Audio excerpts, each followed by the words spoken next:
Boa noite, Rogério. Gabo Ferreira, Mosaico Esportivo. Gostaria que você falasse do início de jogo complicado do Bahia, tomando o gol. Muita dificuldade nas laterais, né? O Mike avançando bastante por aquele lado direito. Como você tentou corrigir e o porquê que esse início foi tão difícil para o Bahia e pode ter, né? Mudou a cara do jogo logo no começo, dificultou tudo. O início é um erro tático, um erro de posicionamento. Quando a gente joga no sistema que a gente joga e trabalha, as linhas não podem ficar com mais que 10 metros de distância.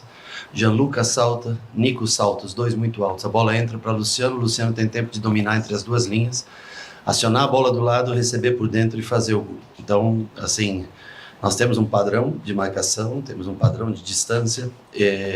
Às vezes a gente se emociona, se empolga e vai querer caçar, fazer caça, abre o espaço do meio e justamente naquele momento eu gritava para eles que as linhas estavam muito grandes. A bola entra no Luciano, o Luciano não dá tempo do nosso zagueiro chegar, não dá tempo do Jean retornar. A bola entra pelo lado direito, cruzamento. Você pode ver até que na imagem você vai encontrar o Nico provavelmente vindo bem distante, que é o nosso 5, que é o nosso primeiro volante que deveria estar mais perto. Então, foi um erro de posicionamento em que sofremos o primeiro gol. Depois até melhoramos o jogo, tivemos a chance cara a cara com o Jean Lucas, né? E aí se equilibrou um pouco mais a partida. Mas o começo superior do São Paulo fez valer a vantagem até a parte final do jogo. Rogério, se eu bem te conheço, você deve estar puto da vida, competitivo como você é, o Bahia fazendo um belo campeonato, brigando lá em cima.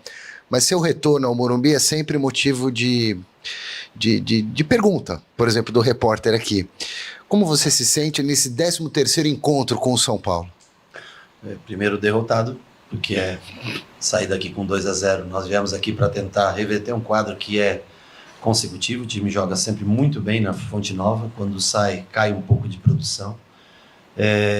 Logicamente sempre bem recebido por todos quando venho aqui, me sinto em casa. E também nós poderíamos, eu vou condicionar muito desse resultado ao fato de ser, nós mandamos ofício para a CBF pedindo um dia a mais para jogar. O São Paulo poderia jogar amanhã tranquilamente esse jogo. Nós jogamos quinta, domingo, quarta e sábado. Chega uma hora que pesa. Chega uma hora que se você não tira teu jogador, ele vai ter lesão. Se você põe o jogador na expectativa, ele acaba tendo lesão com 10 minutos, como foi o caso do Gilberto. Então eu não vi nenhum time no Brasil jogar quinta, domingo, quarta e sábado. Tem times que jogam 2 competições, caso do Flamengo e Palmeiras, e não jogam de 3 em 3 dias. Mas para nós, infelizmente, não conseguem colocar um dia a mais para você se recuperar 24 horas. Aí os jogadores cansam, tem lesões, você perde todas as suas substituições com 13 minutos do segundo tempo e o time acaba realmente cansado. Eu acho que esse para nós é o pior de tudo para enfrentar, é isso. Não conseguir um dia a mais de calendário, um intervalo a mais de calendário. Não adianta você ter um campeonato só para jogar quando você enfileira 4 jogos em 10 dias. Aí você tem agora uma semana, depois se enfileira, nós vamos jogar domingo contra o Red Bull, nós vamos jogar quarta Atlético Mineiro, sábado contra o Internacional. Aí depois te dão mais uma semana. Não adianta. Você tem um campeonato só, você joga de 3 em 3 dias em sequência. Não vale de nada. É a mesma coisa que você ter 2, 3 campeonatos juntos. Deem um espaçamento, 4 dias, pelo amor de Deus. 8 dias agora sem jogo nós vamos ficar. Pra quê? Boa noite, Rogério. Mais um jogo fora de casa que a equipe vem bem abaixo, ainda mais depois da partida contra o Internacional. Como falar, Rogério, dessa reta final de Campeonato Brasileiro, onde terão mais 4 jogos fora de casa e discurso de atletas, a gente vendo os bastidores, de um time que quer ir para a fase de grupo direta da Libertadores e hoje o 4º colocado, que é o Mirassol. A gente, depois de um desempenho desse, a gente está vendo um Bahia se desgarrar mais do Mirassol, acabar ficando para trás. Como ainda saber que precisa pontuar fora de casa e a equipe não responde? Nós temos primeiro que se preocupar em pontuar contra o Red Bull. Nós perdemos Sanabria, provavelmente. Nós perdemos Ademir por 3º cartão para o próximo jogo. Nós ainda não temos o retorno de Pulga.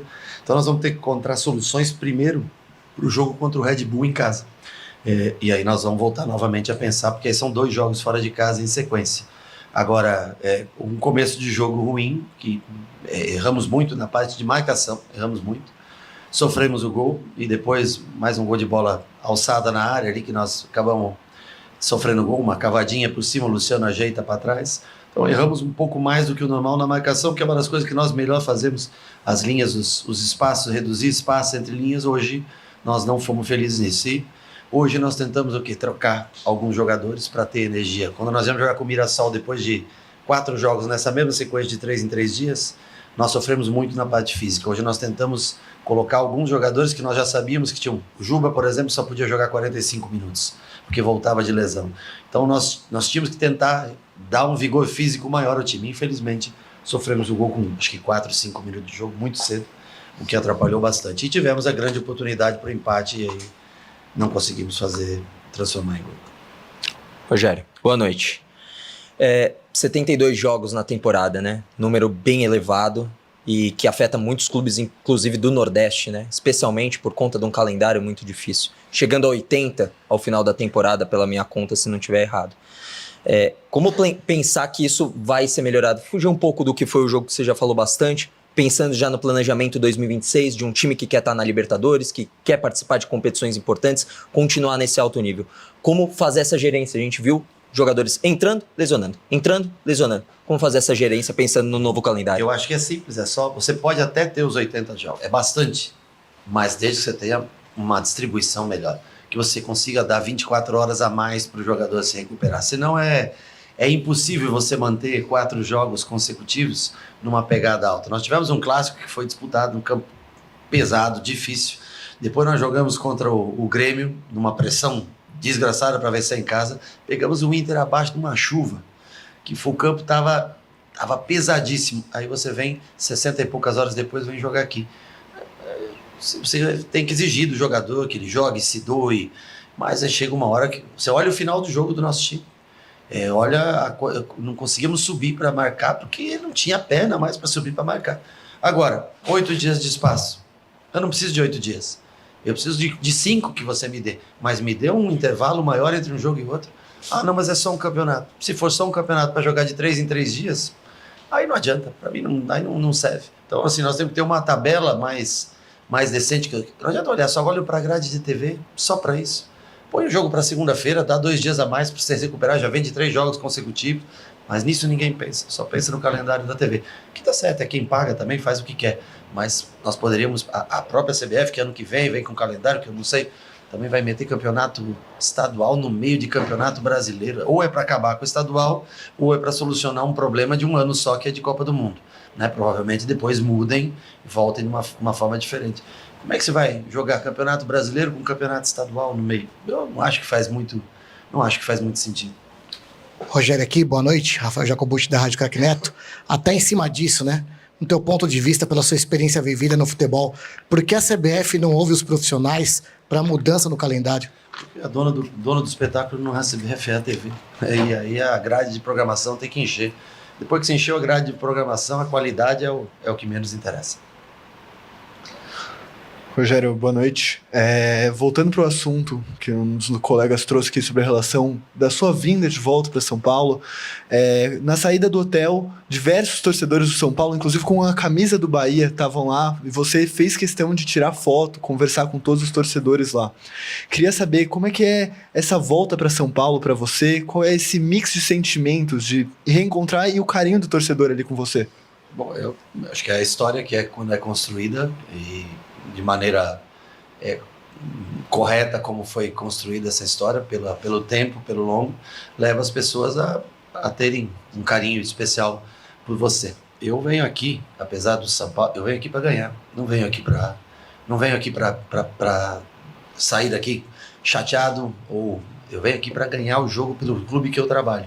Agora, eu não posso deixar em todos os lugares que eu vou, eu atendo todo mundo. Eu procuro atender, dar atenção, tirar uma foto com todos, porque é um privilégio para o ser humano que tem pessoas que gostam, que se atentam ao teu trabalho, que um dia torceram por você no clube que você trabalhou.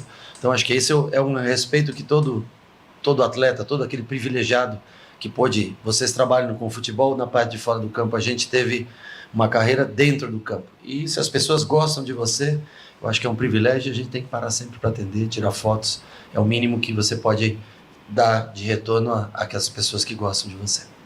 Rogério, após a coletiva após o jogo lá contra o Vitória, o Bavi, o Yuri te perguntou até a respeito da sangria defensiva, de estar tomando gols praticamente todos os jogos fora de casa, e se isso te preocupava. E de início você falou que não, que tinha outras preocupações. Mais um jogo, 2 gols fora de casa. Como ajeitar isso? Porque o DVD voltou hoje, mas independente de quem jogue, o Ronaldo fez mais uma grande partida, mas independente de quem jogue, teu sistema defensivo segue falhando nesse ponto de estar tomando gol todo jogo, Rogério. Bom, nós acabamos de fazer 4 jogos em casa, vencemos 1-0 Palmeiras, 1-0 Flamengo, 1-0 contra o Inter e 4-0 contra o Grêmio. Então o sistema ele funciona. Às vezes quando não toma gol, vem a pergunta do sistema defensivo. Quando você faz uma partida com 0 no placar, às vezes não vem o elogio do sistema defensivo. Fora de casa todo mundo toma mais gol. Você sabe quantas equipes ganharam mais que 3 partidas fora de casa? O que nós ganhamos? Hã? Eu te digo, até nós começamos esse jogo, 13 equipes não tinham ganho mais que 3 partidas. O Campeonato Brasileiro é muito difícil para todos os times fora de casa.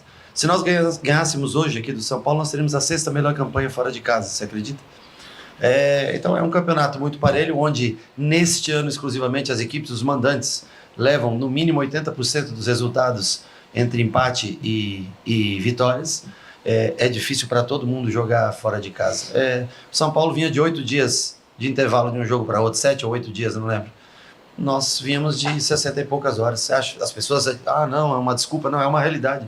É um fato. Sequência de jogos, nós sofremos mais do que o São Paulo. O São Paulo é mais fresco, mais descansado, correu, acho que até mais. No final, com a vantagem, teve tranquilidade para trabalhar. É um time de bom toque de bola, de muito bom toque de bola.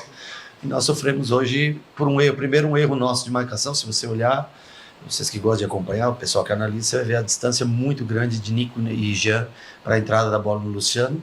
E pagamos caro, porque aí depois você tem que começar a correr atrás. É mais pesado, mais difícil.